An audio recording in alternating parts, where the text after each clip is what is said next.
Hi guys, ഇന്നത്തെ യാത്രയ്ക്കായിട്ട് ചെഷാമിൽ നിന്നും ഇറങ്ങുവാണ്. ചെറിയ തണുപ്പുള്ള അന്തരീക്ഷം, അല്പം മൂടാപ്പുള്ള ദിവസം. ഇന്ന് മകന്റെ ഒപ്പമാണ് യാത്ര. വിന്റർ കാലത്തിന്റെ തുടക്കം. പഴുത്തു നിൽക്കുന്ന ഇലകൾ നിറഞ്ഞ മരങ്ങൾ കാഴ്ചകൾക്ക് ഒരു പ്രത്യേക ഭംഗി നൽകുന്നു. ഏകദേശം 20 മൈലുകൾ 32 കിലോമീറ്റർ അകലെയുള്ള ഒരു എയർക്രാഫ്റ്റ് മ്യൂസിയത്തിലേക്കാണ് ഈ ട്രിപ്പ്. M25 ലണ്ടൻ ഓർബിറ്റൽ മോട്ടോർവേയിലൂടെ യാത്ര ചെയ്ത് ഇംഗ്ലണ്ടിലെ ഹെഡ്ഫോർഡ്ഷെയറിലെ ഒരു കത്തീഡ്രൽ നഗരമായ സെന്റ് ആൽബൻസിലേക്ക് തിരിഞ്ഞ് മുമ്പോട്ട് പോവുകയാണ്. ഇനിയും ഏകദേശം 1 മൈൽ ഓടിയാൽ നമ്മൾ ഉദ്ദേശിച്ച സ്ഥലമെത്തും. ലണ്ടൻ ട്രെയിൽസിന്റെ പുതിയ എപ്പിസോഡിലേക്ക് സ്വാഗതം. സെന്റ് ആൽബൻസിലെ ഇരുവശങ്ങളിലും കൃഷിസ്ഥലങ്ങൾ നിറഞ്ഞ തിരക്കുകളധികമില്ലാത്ത ഒരു ഗ്രാമാന്തരീക്ഷമുള്ള സ്ഥലത്താണ് നമ്മൾ ഈ പോകുന്ന സ്ഥലമുള്ളത്. ഏകദേശം അടുത്ത് എത്തിക്കഴിഞ്ഞാൽ പാർക്കിംഗ് സ്പോട്ടിലേക്ക് നയിക്കാനുള്ള ഹിൻ ബോർഡുകൾ വഴിയിൽ കാണാം. ഇവിടെ ഇപ്പോൾ തിങ്കൾ ഒഴികെ എല്ലാ ദിവസവും രാവിലെ 10:30 മുതൽ 4 മണി വരെ തുറക്കും. വൈകുന്നേരം 3 മണി വരെ പ്രവേശനമുണ്ടെന്നുള്ള നോട്ടീസും ഗേറ്റിലുണ്ട്. നേരെ പാർക്കിംഗ് സ്പോട്ടിലേക്കാണ്. ഇവിടെ പാർക്കിംഗ് ഫീ ഇല്ല, ഫ്രീ ആണ്. എൻട്രി ടിക്കറ്റ് ഫീ മാത്രമേ ഉള്ളൂ ചെലവ്. മുൻകൂട്ടിയുള്ള ബുക്കിംഗ് ആവശ്യമില്ല.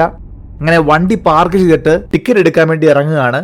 കാറിന് പുറത്തിറങ്ങിയാൽ അവിടെ തന്നെ വിമാനങ്ങൾ കണ്ടു തുടങ്ങുകയാണ്. ദൂരത്തായിട്ട് അടുത്തെല്ലാം പാർക്ക് ചെയ്തിരിക്കുന്ന കാറുകൾ കാണാം. കുറെ കാഴ്ചക്കാർ ഇവിടെ വന്നിട്ടുണ്ട് എന്ന് ചുരുക്കം. മുതിർന്നവർക്ക് 14 പൗണ്ടും കുട്ടികൾക്ക് 8 പൗണ്ടുമാണ് ഇവിടുത്തെ ticket fee. De Havilland aircraft heritage centre എന്നറിയപ്പെട്ടിരുന്ന ഡി ഹാവിൽലാൻഡ് എയർക്രാഫ്റ്റ് മ്യൂസിയം യുകെയിലെ ലണ്ടൻ കോളനിയിലുള്ള സെന്റ് ആൽബൻസിൽ സന്നദ്ധ സേവകർ നടത്തുന്ന ഒരു ഏവിയേഷൻ മ്യൂസിയമാണ്. 1-2 മണിക്കൂർ കുട്ടികളുമായി ചെലവഴിക്കാൻ പറ്റിയ ഒരിടം. അറിവ് സമ്പാദിക്കാനും ഈ മേഖലയിലേക്ക് താല്പര്യമുണ്ടാകുവാനും അതോടൊപ്പം ഒരു ചെറിയ ഇടവേള ഗുണപ്രദമായ രീതിയിൽ ചെലവഴിക്കാനും പറ്റിയ ഒരു സ്ഥലം. നൂതനമായ ബ്രിട്ടീഷ് ഏവിയേഷൻ സാങ്കേതിക വിദ്യയ്ക്ക് ഡി ഹാവിൽലാൻഡിന്റെ സംഭാവന എല്ലാ പ്രായത്തിലുമുള്ള തലമുറകൾ മനസ്സിലാക്കുകയും ആ പൈതൃകം നിലനിർത്താനുമുള്ള ആഹ്വാനമാണ് ഇതിന്റെ ഉദ്ദേശം. ആദ്യമേ തന്നെ ക്യാപ്റ്റൻ ജെഫ്രി ഡി ഹാവിൽലാൻഡിനെ പരിചയപ്പെടുത്തുന്ന എഴുത്തുകൾ കാണാം. 1-ാം ലോക മഹായുദ്ധ സമയത്ത് യുദ്ധത്തിലുടനീളം ബ്രിട്ടീഷ് സഖ്യകക്ഷി വ്യോമസൈന്യത്തിന് യുദ്ധവിമാനങ്ങൾ, പരിശീലക വിമാനങ്ങൾ, ബോംബറുകൾ എന്നിവയുൾപ്പെടെ ആയിരക്കണക്കിന് വിമാനങ്ങൾ ഉണ്ടാക്കിക്കൊടുത്ത എയർക്രാഫ്റ്റ് മാനുഫാക്ചറിംഗ് കമ്പനി എയർകോയുടെ ചീഫ് ഡിസൈനർ ആയിരുന്നു ഇദ്ദേഹം. 1920-ൽ ഇദ്ദേഹം ഡി ഹാവിൽലാൻഡ് എയർക്രാഫ്റ്റ് കമ്പനി തുടങ്ങി. ചുരുക്കത്തിൽ അനേകം വിമാനങ്ങളുടെ പിറവിക്ക് കാരണഭൂതനായി. അങ്ങനെ രാജ്യത്തെ ഒരു നിർമ്മാതാവിന് സമർപ്പിച്ചിരിക്കുന്ന ഇത്തരത്തിലുള്ള ഏറ്റവും വലിയ മ്യൂസിയമാണിത്. ഇവിടെ 2 വിമാനശാലകളുണ്ട്. ആദ്യത്തെ വാൾട്ടർ ഗോൾഡ്സ്മിത്ത് ഹാങ്ങറിന് ഉള്ളിൽ 3 മോസ്കിറ്റോ വിമാനങ്ങളും ഹോർസെ ഗ്ലൈഡറും കാണാം. ഇതാണ് DH-98 മോസ്കിറ്റോ പ്രോട്ടോടൈപ്പ്. ഇതുമായി ബന്ധമുള്ള ചരിത്രവും വിവരണവും ഒക്കെ ഇതിന്റെ ഭാഗമായി കാണാം. ആദ്യത്തെ യഥാർത്ഥ മോസ്കിറ്റോ പ്രോട്ടോടൈപ്പ്. ഇതിന്റെ കഴിവ് തെളിയിക്കുന്നതിന് മുമ്പ് തന്നെ 1940 മാർച്ചിൽ 50 മോസ്കിറ്റോകളെ എയർ മന്ത്രാലയം ഓർഡർ ചെയ്തു.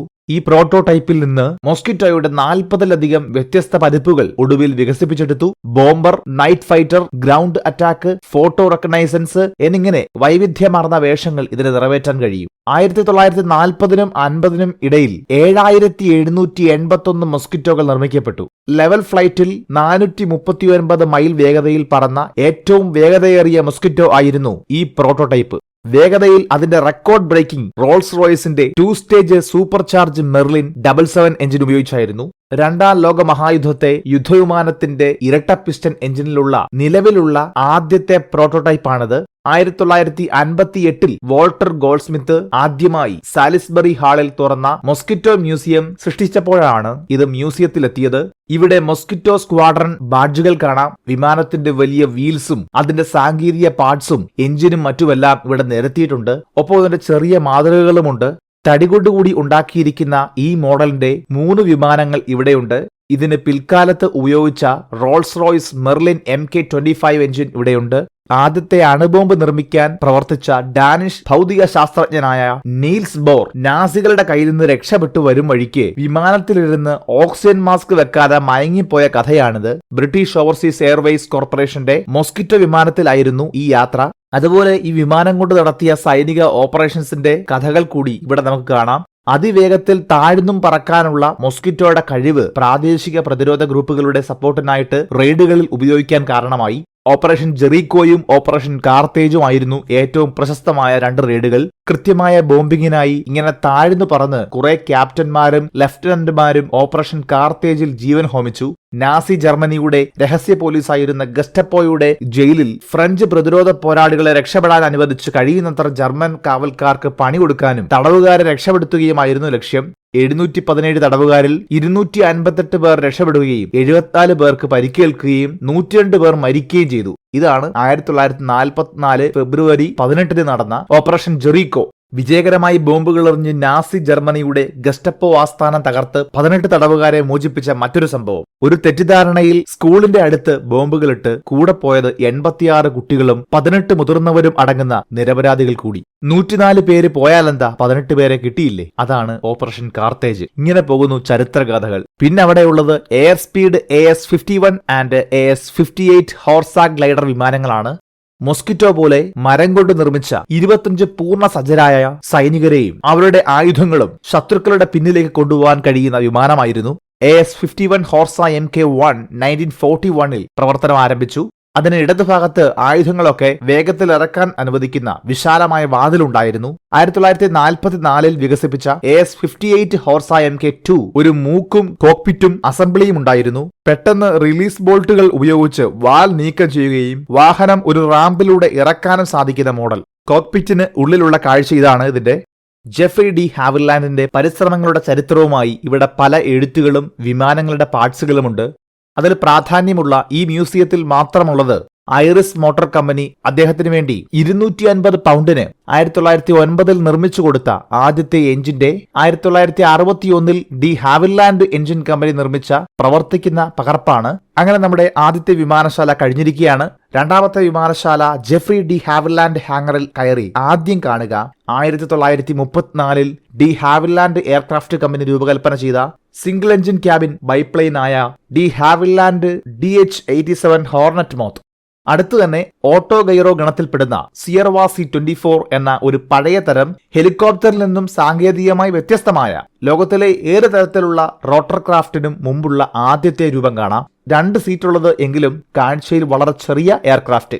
തൊട്ടു മുമ്പിൽ തന്നെ 1933 43 ഇടയിൽ 412 എണ്ണം നിർമ്മിച്ച ക്വീൻ ബി എന്ന എയർക്രാഫ്റ്റ് കിടപ്പുണ്ട്. ഒരു എഞ്ചിനും അതിനോടൊപ്പം കോമറ്റ് 88 റേസർ എന്ന 2 സീറ്റുള്ള ഇരട്ട എഞ്ചിനുള്ള 1930കളുടെ റേസിംഗിനായി നിർമ്മിച്ച വിമാനമാണിത്. DH-82A ടൈഗർ മോത്താണ് അടുത്തത്. റോയൽ എയർഫോഴ്സും മറ്റ് ഓപ്പറേറ്റർമാരും പ്രാഥമിക പരിശീലന വിമാനമായും 2ാം ലോക മഹായുദ്ധത്തിൽ സമുദ്ര നിരീക്ഷണത്തിനും മറ്റും ഉപയോഗിച്ച മറ്റൊരു ജെഫ്രി ഡി ഹാവില്ലാൻഡിന്റെ സൃഷ്ടി. അടുത്ത കാഴ്ച ഇവരുടെ തന്നെ കാനഡയിലുള്ള കമ്പനി രൂപകൽപ്പന ചെയ്ത് വികസിപ്പിച്ചെടുത്ത 2 സീറ്റുള്ള സിംഗിൾ എഞ്ചിൻ പ്രൈമറി ട്രെയിനർ വിമാനമാണ് ഡി ഹാവില്ലാൻഡ് കാനഡ DHC-1 ചിപ്മങ്ക്. അത് നമുക്ക് ഇതുപോലെ ഒരു ഉയർന്ന രീതിയിൽ പടികളിൽ കയറി കാണാം. അടുത്ത് വിശാലമായി എയർ ഫ്രാൻസ് എന്നെഴുതിയ കോമറ്റ് 1A കിടപ്പുണ്ട്. എയർ ഫ്രാൻസിനായി 1953 ഫാറ്റ്ഫീൽഡിൽ നിർമ്മിച്ച 3 എണ്ണത്തിൽ ആദ്യത്തേതാണ് ഇത്. ഇതിന്റെ അകത്തേക്ക് കയറി കാഴ്ചകൾ കാണാം.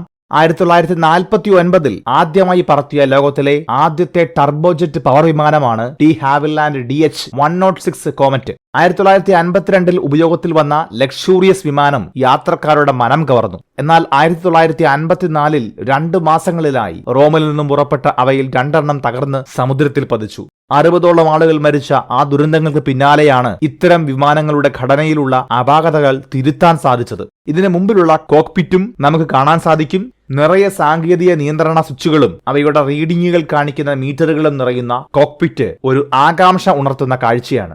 ഇത് 1949 ആദ്യമായി പറത്തിയ DH-112 Venom single seat fighter വാമ്പയറിന്റെ പുരോഗമനപരമായ വികസനമായിരുന്നു DH-112 C വെനം 422. റോയൽ നേവിക്കും റോയൽ ഓസ്ട്രേലിയൻ നേവിക്കും വേണ്ടി ബ്രിട്ടനിൽ മൊത്തം 295 C വെനം ഉൽപാദനം ചെയ്തു. കൂടാതെ അക്കിലോൺ 202 എന്ന പേരിൽ ഫ്രാൻസിൽ 75 ഡബിൾ സീറ്ററുകളും നിർമ്മിച്ചു. DH-89A ഡ്രാഗൺ റാപ്പിഡ് എന്ന 1930കളിലെ ഹ്രസ്വദൂര ബൈപ്ലെയിൻ വിമാനത്തിന്റെ റെസ്റ്റോറേഷൻ വർക്കുകൾ നടക്കുകയാണ്. 6 മുതൽ 8 യാത്രക്കാരെ വരെ ഉൾക്കൊള്ളാൻ കഴിയുന്ന ഇത് പ്ലൈവുഡിൽ നിർമ്മിച്ചതാണ്. ഇനി ഇത് കൂടാതെ ഇവിടെ കുറെ എയർക്രാഫ്റ്റ് എഞ്ചിൻ കളക്ഷൻസ് കാണാം. ഇനിയും ഇതിന്റെ പുറത്തിറങ്ങിയാൽ അവിടെയും കാണാം വിമാനങ്ങളും അവയുടെ പാർട്സും. മറ്റു ചിലയിടത്താണെങ്കിൽ ഇരിക്കാനുള്ള ബെഞ്ചുകളുണ്ട്.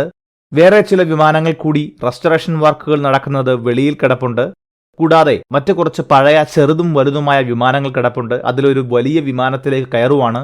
ബ്രിട്ടീഷ് എയറോസ്പേസ് 146 അഥവാ BAE 146 യുണൈറ്റഡ് കിങ്ഡത്തിൽ ബ്രിട്ടീഷ് എയറോസ്പേസ് നിർമ്മിച്ച ഒരു ഹ്രസ്വദൂര പ്രാദേശിക വിമാനമാണ്. നിറയെ യാത്രക്കാരെ കൊള്ളുന്ന ഇതിന്റെയും കോക്പിറ്റ് വളരെ അടുത്തു നിന്ന് കാണാം. നിറയെ സ്വിച്ചുകൾ നിറയുന്ന ഒരു പഴയ മോഡൽ. കാഴ്ചകൾക്ക് ഒരു വെറൈറ്റി. ഇടയ്ക്ക് ഇതിന് പുറത്ത് കുതിരകൾ നിന്ന് മേയുന്നതും സവാരി ചെയ്യുന്നതും ഒക്കെ കാണാം. ഇവിടെ പുസ്തകങ്ങൾ, മോഡൽ കിറ്റുകൾ, ഡൈകാസ്റ്റ് മോഡലുകൾ, വസ്ത്രങ്ങൾ, ബ്രാൻഡഡ് ഉൽപ്പന്നങ്ങൾ എന്നിവ ഉൾക്കൊള്ളുന്ന മനോഹരമായ കടയുമുണ്ട്. എല്ലാം കണ്ടു കഴിഞ്ഞ് ക്ഷീണിച്ചവർക്ക് ഇതുപോലെ ചൂടുള്ള പാനീയങ്ങൾ, സാൻഡ്വിച്ചുകൾ, പേസ്ട്രികൾ, കേക്കുകൾ എന്നിവ വിളമ്പുന്ന ഒരു ചെറിയ കഫയുണ്ട്. അവിടെ കയറി കഴിക്കാം, കുടിക്കാം. ഒരു ഹോട്ട് ചീസ് സാൻഡ്വിച്ചും മകന് ഒരു കോൾഡ് സാൻഡ്വിച്ചും വാങ്ങി കഴിച്ചിട്ട് ഇവിടെ നിന്നും ഞങ്ങൾ ഇറങ്ങുകയാണ്. വീഡിയോ നിങ്ങൾക്ക് ഇഷ്ടമായെങ്കിൽ ലൈക്ക് ചെയ്യൂ, നിങ്ങളുടെ നിർദ്ദേശങ്ങൾ കമന്റ് ചെയ്യൂ, വീഡിയോ മറ്റുള്ളവരിലേക്ക് ഷെയർ ചെയ്യുക, ചാനൽ സബ്സ്ക്രൈബ് ചെയ്ത് ബെൽ ബട്ടൺ കൂടി എനേബിൾ ചെയ്യുമല്ലോ. മറ്റൊരു വീഡിയോയുമായി കാണാം. അതുവരേക്കും ഗുഡ് ബൈ.